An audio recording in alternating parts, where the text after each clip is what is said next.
po, andito po ako ngayon sa andito po ako sa ngayon sa sa Kalawan. So, may napansin po ako mga kabraot ngayon dito sa gilid ko lang sa kaliwa, sa Kalawan. Ayan po. So, may napansin po talaga ako. Bumaba na lang ako dito kasi may napansin ako dito sa Kalawan, Laguna. So, ayan, tingnan nyo. Ayan. So, napansin ko po yun. Ayun, no. Ayan. Napakaganda po dito. Sinatayuan nila na. Ayan.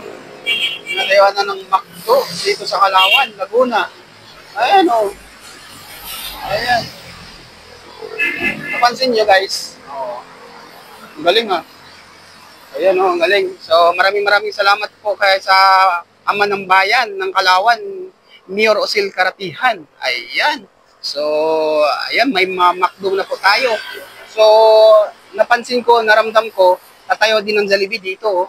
Ayan, dyan din ang Jollibee, oh. Ayan, kung din sa bundok or saan. Ayan, Jollibee dyan. McDo. Doon, South King. Ayan.